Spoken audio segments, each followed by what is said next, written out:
2020, October 6, Low Dose Cannabis Citizen Science and Solution for Insomnia and Central Sleep Apnea, Take 2.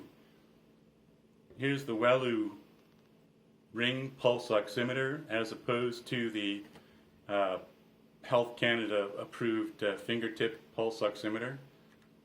This one is just more comfortable. You can wear it all night. This one, you have to take it off after 4 hours due to constriction of the microcirculation. The Wellue ring oximeter sleep screen for Saturday night with no indica, and that's this one right here. It shows that I put the ring oximeter on at 22:46. That's when I actually went to bed. It shows that I took the ring oximeter off just after 7:46. That's when I got up. It was 9 hours and 27 minutes in bed. The top line shows SpO2 or blood oxygen saturation or SAT. The numbers demonstrate significant sleep hypoxemia and they corroborate sleep apnea in my case.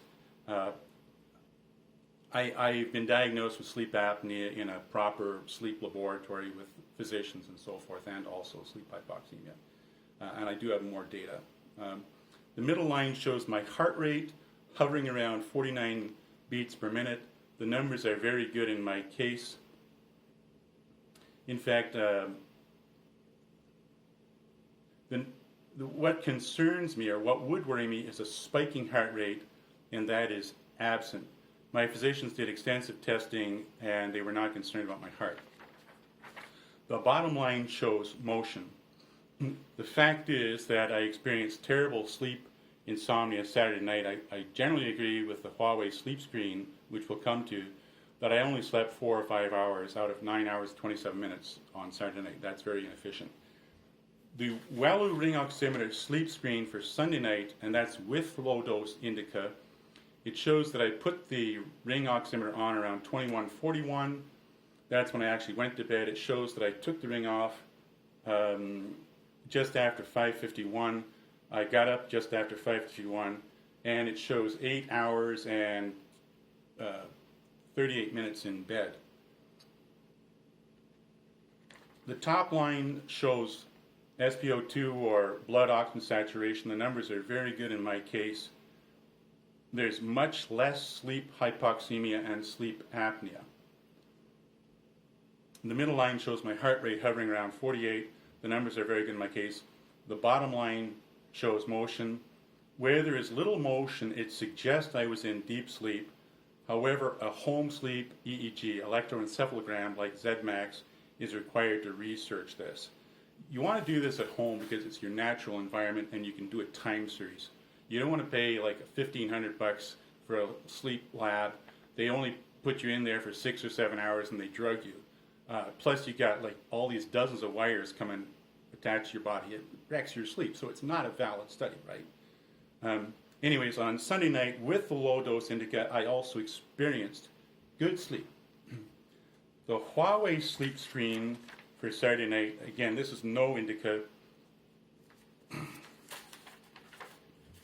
It says 3 hours and 59 minutes sleep. I generally agree with that. It says bedtime just after midnight, and I interpret that because of my long usage of this device. I interpret that as the time I actually fell asleep. The rise time is 4:55 a.m., 3 hours and 59 minutes sleep out of 9 hours and 27 minutes in bed. That's very inefficient sleep. I cannot substantiate the sleep staging because it is inconsistent with Wellue and my Health Canada approved Torontec fingertip pulse oximeter. The Huawei sleep screen Sunday night, that's with low dose indica. It says 7 hours and 51 minutes sleep, and I generally agree. It says bedtime 21:59, 10 p.m. I interpret this as the time I actually fell asleep. Rise time of 6:15 a.m. And that's very efficient sleep, 7 hours and 51 minutes out of 8 hours and 38 minutes in bed. Again, I cannot substantiate the sleep staging. It's inconsistent with my Wellue and my Health Canada approved Torontec fingertip pulse oximeter. In summary, low dose indica increases my sleep by hours. It reduces my sleep apnea and my hypoxemia. These particular results are representative of months of measurements.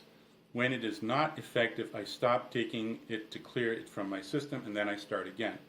I am asking the cannabis research community to apply strict controls and the scientific method. Huawei exercise records from October the 2nd. Again, this thing will track all kinds of physical activities. It's about $200, but they start around $25. It shows 29.37 kilometers of cycling, and it shows a map of where I was.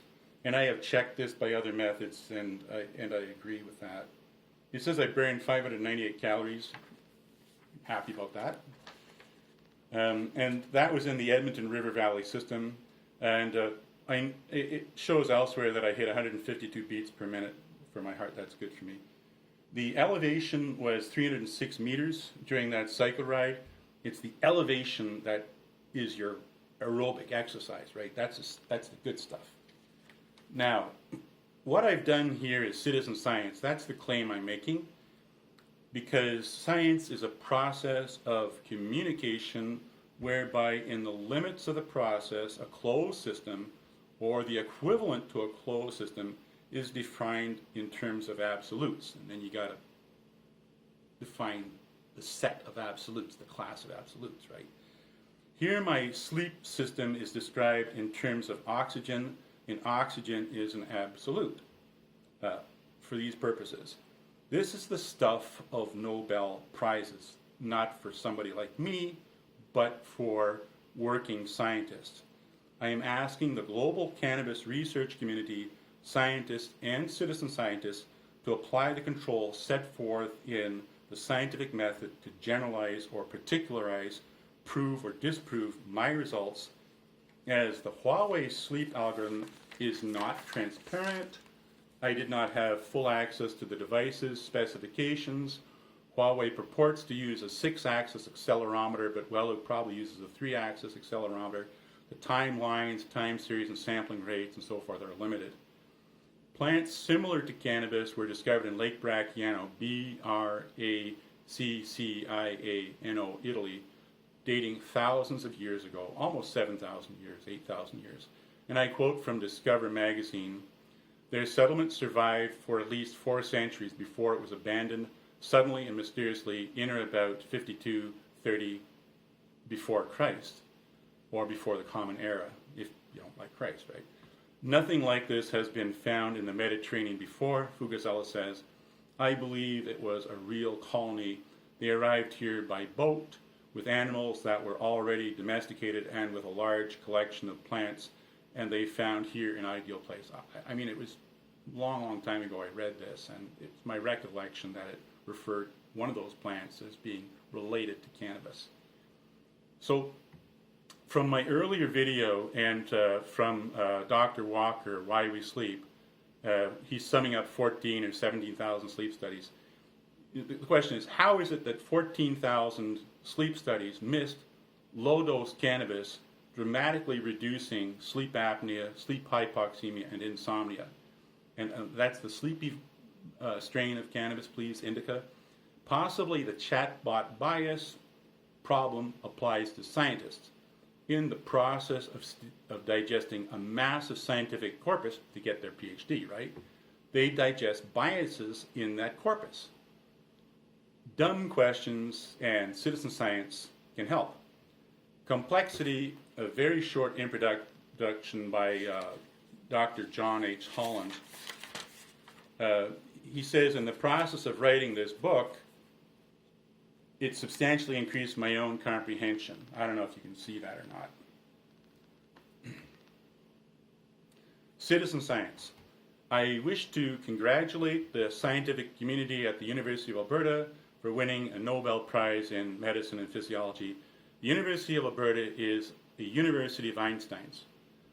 I understand one of my physicians is an expert who is associated with the medical scientific community of the University of Alberta, where, by the way, remdesivir was developed and it's produced. They were working 24/7. Because of that, the president has been able to receive remdesivir. I understand that oxygen and other elements are complex physical systems. Again, from this book. Each with its own set of permutations, the terminology is from that book, not the idea. Each with its own set of permutations and combinations and signals processing. As far as I know, most of that is my own stuff. It's novel to me.